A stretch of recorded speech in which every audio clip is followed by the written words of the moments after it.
Terima kasih masih bersama Adistila Rasati di Sapa Indonesia Pagi. Saudara, kita masih membahas bagaimana sebenarnya dinamika, sudah bukan lagi dinamika mungkin ya, karena memang sudah adu kuat ya antara pasangan RK Suswono dan juga Pramono Anung serta Rano Karno gitu ya, yang kemarin sudah mendaftarkan bersama-sama gitu, berbeda jam saja di hari kedua pendaftaran. Nah, ini saya mau menanyakan tadi yang sebelum jeda begitu ya, Bung Dev dan juga Mas Seno. Ya.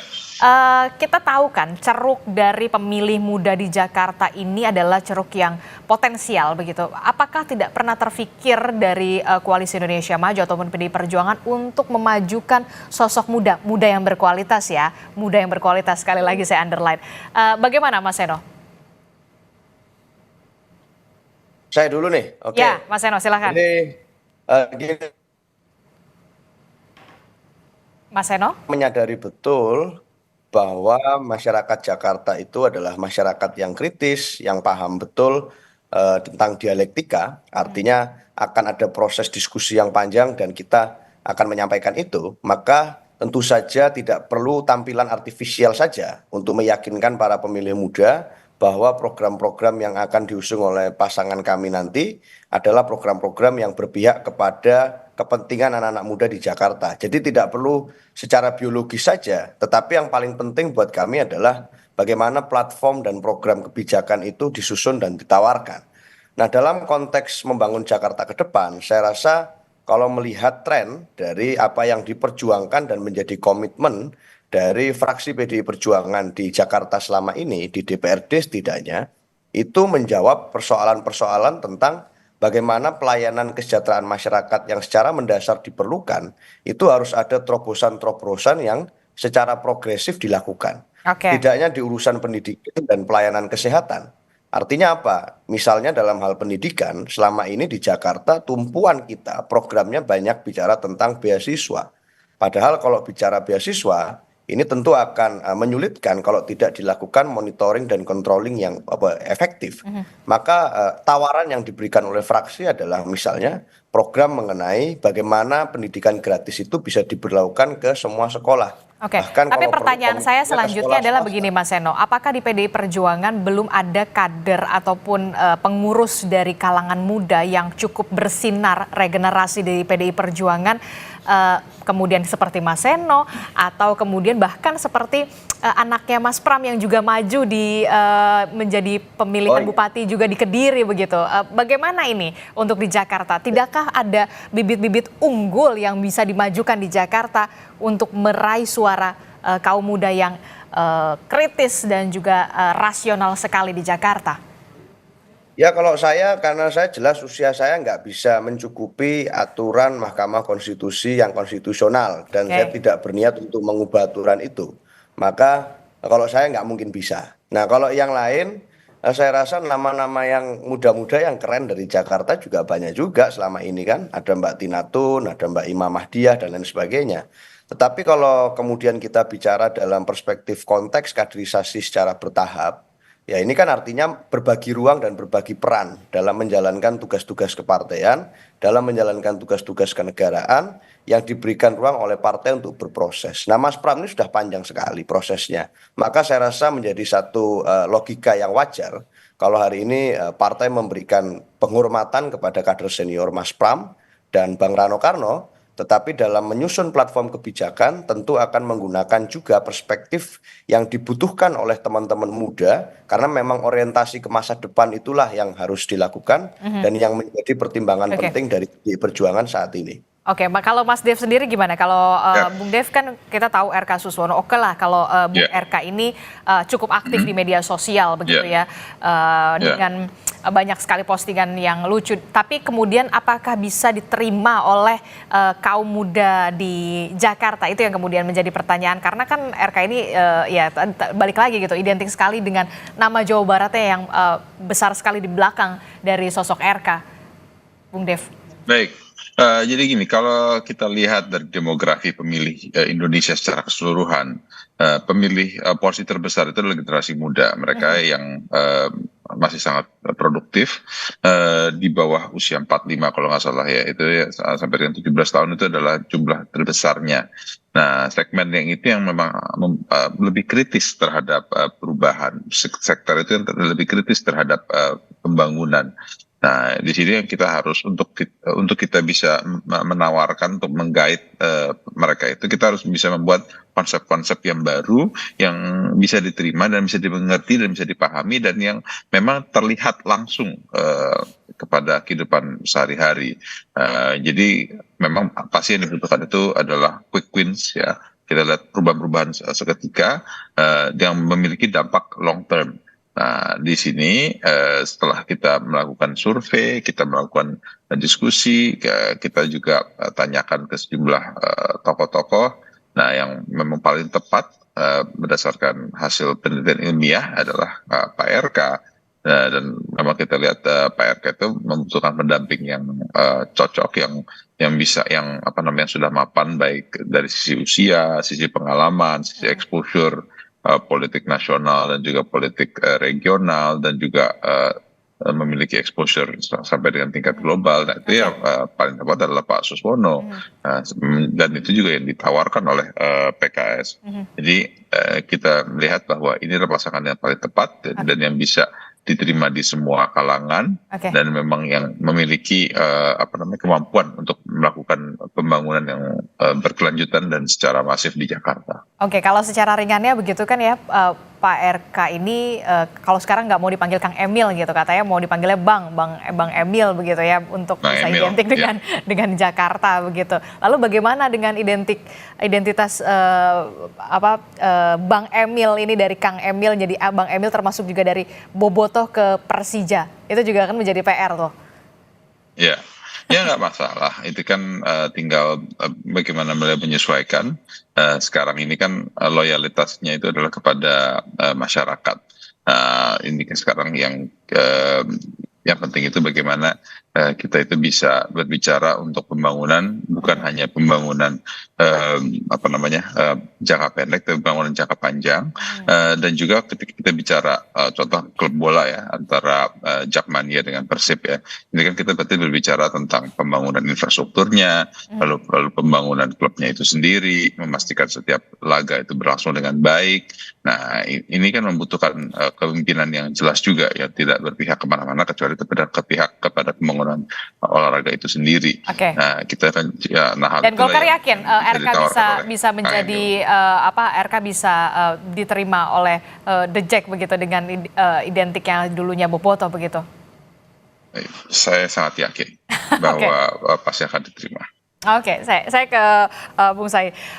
Gimana nih soal pemilih muda begitu ya, yang tadi saya sudah singgung. Pemilih muda ini kan pemilih yang apalagi di Jakarta ya, punya pendidikan yang bagus begitu kan, well educated begitu, termasuk juga kritis, rasional begitu. Tidak jadi bahan, saya agak sedikit gemes juga nih gitu. Kenapa nggak ada sosok muda gitu, perempuan yang cerdas dan berkualitas begitu untuk bisa maju di Pilgub Jakarta begitu, yang bisa mendobrak semuanya. Anda melihat belum ada bibit unggul yang ada di partai politik? Sebetulnya ya ada, tadi disebut misalnya dari PDI Perjuangan ada Imam Mahdia yang cukup aktif di publik, ada Tina Tun dan seterusnya. Dan kalau betul sekali bahwa ini sangat disayangkan sebenarnya, karena di Jakarta ini komposisi pemilih muda kalau kita ukur dari umur 40 tahun ke bawah itu jumlahnya 55%. Kalau kita naikkan menjadi 45 tahun ke bawah itu 65% ya. Sementara dari sisi komposisi pendidikan, mereka yang lulus SLTA sampai perguruan tinggi itu sekitar 68%. Jadi sangat tinggi. Komposisi antara yang muda dan kritis berpendidikan tadi itu sangat besar sebenarnya. Saya tidak tahu apakah dua pasangan ini mewakili itu. Kalau dari sisi usia jelas tidak mewakili. Tetapi kan biasanya kalau kita bicara soal usia kan bukan hanya sekedar usia sebetulnya ya, tetapi juga semangat. Apakah tentang inovasi dan seterusnya. Apakah tawaran kerja, program-program kerja yang nanti akan ditawarkan Ya. dalam masa kampanye juga bisa menarik hati. Nah, bagaimana kemudian pasangan RK Suswono dan juga Pramono Rano ini bisa mengambil hati para pemilih muda di saat usia mereka yang sudah tidak lagi muda? Gitu. Ya betul. Dan kalau kita lihat di kalangan pemilih muda ini kan ada isu-isu spesifik sebenarnya yang mereka menarik perhatian mereka. Yang pertama itu adalah isu tentang lapangan kerja. Ini kan memang sangat terkait dengan mereka. Tapi di luar itu isu-isu yang lebih besar seperti isu mengenai kebebasan, isu mengenai demokrasi, isu mengenai lingkungan itu juga menarik perhatian kelompok ini. Jadi kalau kita tahu ya gerakan sosial yang sekarang terjadi kan dilakukan oleh anak-anak muda. Itu artinya orang yang mengatakan bahwa anak-anak muda itu apatis sebenarnya salah menurut saya ya. Dan itu terbukti pada saat DPR kemarin Ya, demo besar-besaran. Saya juga tidak bisa membayangkan, oh ternyata masih besar juga ya. Sangat besar, sangat besar. Kenapa itu terjadi? Karena di anak-anak muda sekarang generasi milenial dan generasi Z ini kan hidup di dalam masa kebebasan, di mana akses informasi tidak terbatas. Jadi mereka tahu sebetulnya. Dan tidak perlu ada yang ditutup, tidak bisa ditutup-tutupi. Tidak bisa ditutupi. Kalau kamu tutup di satu kanal ini, mereka akan cari kanal yang lain untuk mendapatkan informasi. Hidup mereka sudah ada di dalam ruang semacam itu, sehingga sebenarnya mereka relatif lebih kritis. Karena itu bahkan di dalam survei-survei kita untuk tingkat nasional, mereka sebenarnya tidak bias usia. Mereka bisa menentukan pilihan tanpa melihat usia sebetulnya. Tetapi dari program, dari rekam jejak, itu yang diperhatikan. Rekam jejak juga, media sosial juga. Betul. Pasti dikuliti loh ya. Ya, mereka mendapatkan semua informasi dari berbagai sisi. Jadi tidak terlalu fanatik pada satu sosok hanya karena misalnya identitasnya, hanya karena agamanya, hanya karena etnisitasnya. Tetapi mereka lebih terbuka sebenarnya. Karena itu kalau ada isu-isu mengenai keterbukaan, kebebasan yang terusik, itu mereka turun. Sama seperti kasus RKUHP sebelumnya ya, yang ingin mencampuri urusan pribadi itu menjadi concern mereka. Mereka turun ke jalan. Sama seperti yang sekarang MK. Ketika MK membuka peluang ambang batas umur itu diturunkan, yang membuka peluang lebih banyak bagi bukan ambang batas umur, ambang batas suara ya, itu membuka peluang kepada lebih banyak tokoh untuk dimajukan oleh partai politik itu ingin dihambat, ya mereka turun ke jalan. Jadi isu-isu itu juga saya kira akan menarik perhatian mereka. Tetapi ada lagi kelompok yang juga sangat besar di Jakarta, yaitu perempuan. Jumlahnya sekitar 50%. Nah itu dia kelompok perempuan. Itu juga tidak terwakili di dalam, kalau kita lihat ya dari. Tapi jujur saya menyayangkan itu sih. Kenapa? Padahal kan saya yakin betul begitu perempuan-perempuan di Jakarta begitu ya, sosok-sosok di Jakarta juga seharusnya bisa ambil peran di sini gitu loh. Mungkin sebenarnya PDI Perjuangan salah satu tokoh yang sebelumnya muncul kan ada Bu Risma gitu ya. Tetapi tampaknya Bu Risma akan digeser ke Jawa Timur. Jawa Timur ini yang menarik. Kemungkinan ada 3 pasangan di sana dan semua calon gubernurnya perempuan. Ada Bu Khofifah, Bu Risma, dan Lulu dari PKB. Itu juga menarik. Justru di Jawa Timur di gitu Jawa ya. Timur. Kenapa tidak di Jakarta? Itu jadi pertanyaan saya. Satu dibawa ke Jakarta mestinya. Oke, harusnya satu dibawa ke Jakarta, Mas Eno begitu ya. Jangan dibawa ke Jawa Timur juga gitu, di Jakarta juga termasuk juga untuk Koalisi Indonesia Maju. Nah, yang juga menarik perhatian saya adalah ketika PKS juga kan identik juga dengan nama Anies Baswedan, tapi kemudian nama Anies Baswedan juga tidak bisa dimajukan di Pilgub Jakarta, begitu tidak dimajukan di Pilgub Jakarta. Nah, kemana ceruk suara dari pemilih atau loyalis dari Anies, bagaimana Bung Say melihatnya? Mungkinkah ke RK atau mungkinkah ke Pramono Anung dan juga Rano Karno atau mungkin ke Darmakun? Ya. Begini, kalau di Jakarta sebenarnya pemilih Anies Baswedan itu sangat identik dengan pemilih PKS. Jadi di dalam survei terakhir kita ada sekitar 95% pemilih PKS itu menyatakan mendukung Anies kalau melawan RK ya.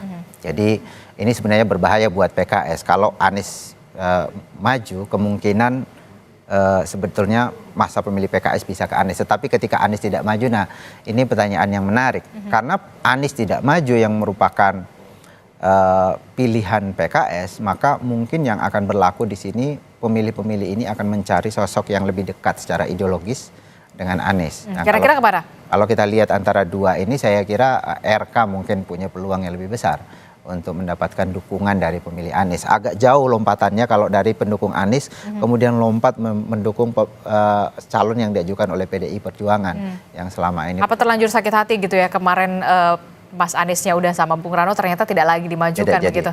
Ada kemungkinan ke arah sana? Iya bisa juga, tapi saya kira dari sisi pergeseran ideologi mungkin akan lebih lebih Mas Seno berkembang. gimana nih Mas Seno? Kira-kira nanti loyalisnya Anies begitu yang biasa setia dengan memilih Anies begitu ya, malah justru peluangnya ke RK Suswono. Jawaban Anda? Ya, saya kira sebenarnya secara concern, kalau kita membaca rasionalitas yang terjadi pasca Pilpres dan pada saat Pilpres, sebenarnya isu yang dihadapi oleh kami di PDI Perjuangan maupun yang dihadapi oleh spektrum pemilih Mas Anies dan Mas Anies Baswedan sendiri, itu adalah isu yang sama tentang problem nepotisme, tentang problem melawan intervensi kekuasaan, tentang problem menyoal isu-isu yang mengganggu substansi demokrasi kita. Dan rasionalitas itulah yang membuat akhirnya komunikasi antara Pak Anies Baswedan dengan kami itu berjalan dengan sangat baik, baik secara informal maupun formal, di luar konteks apakah beliau akan menjadi gubernur atau tidak ya. Tapi Anda tidak merasa khawatir PDI Perjuangan yang tadinya bisa menampung suara dari pemilih Anies ternyata bisa juga kemudian beralih nih suara mereka tidak ke Bung Rano dan juga Mas Pram? Kalau bicara dan menempatkan pemilih konstituen masyarakat Jakarta sebagai masyarakat yang kritis, maka tentu kita menyadari bahwa kita semuanya adalah satu bagian dari kekuatan kolektif kemarin, beberapa saat yang lalu dalam menghadapi isu-isu tersebut bersama. Dengan persoalan yang sama saat bicara dalam konteks misalnya adanya intervensi Raja Jawa, yang itu masih sangat hot gitu loh. Dan artinya secara basis concern kepentingan ini masih dalam narasi spektrum yang sama. Artinya kami menghargai dan menghormati seluruh narasi tersebut, seluruh basis concern dari Mas Anies tersebut, dan itulah yang menjadi basis kita dapat berjumpa dan berkomunikasi beberapa waktu terakhir, baik di DPD Jakarta maupun di DPP partai. Concern itu tetap hidup meskipun tentu di show must go on, pilkada harus berjalan dengan keputusan politik partai, tetapi dalam case yang lebih besar, dalam koridor mengatasi narasi isu tersebut, kita masih tetap dalam satu pemikiran yang sama. Oke, kalau nggak dapat suaranya dari pemilih Anies, minimal dari suara pemilih Ahok begitu ya. Karena tadi saya melihat Ahok dan juga Rano Karno serta Mas Pram ini bergandengan tangan begitu pada saat di KPU. Inilah komunikasi politik yang ingin disampaikan sebenarnya kemarin itu. Ya, Pak Ahok kan sudah menjadi ketua DPP partai. Artinya itu menjadi satu message yang jelas dengan kehadiran Pak Ahok kemarin di KPU, bahwa ya beliau akan menjadi bagian penting dari penyusunan strategi pemenangan, dalam penyusunan platform visi misi dan program ke depan, itu beliau akan menjadi dan terlibat secara proaktif di sana. Meskipun Pak Pram sudah meminta bahwa ketua tim pemenangannya adalah Pak Adian Apitupulu, tetapi Pak Ahok tetap akan memainkan peranan yang sangat penting. Oke, baik. Bung Dev, terakhir Bung Dev singkat saja. Untuk adu kuat antara RK Suswono dan juga Pramono Anung dan juga Rano Karno. Tentu gagasan dan juga tidak hanya ketokohan begitu, tapi juga bagaimana soal pemilih muda, kemudian juga soal isu-isu yang kemudian menjadi concern dari anak muda, termasuk juga soal Persija Boboto itu juga menjadi salah satu isu juga begitu ternyata di media sosial, Bung Dev. Ya, gini, dari garis besar kampanye yang sudah kita buat, program sosialisasi ada sekitar 70 poin akan program-program yang akan kita gelontorkan untuk pembangunan DKJ. Kita mengingat bahwa DKJ akan segera terbentuk dengan keluar Perpres soal IKN, sehingga ibu kota Indonesia akan segera pindah ke IKN.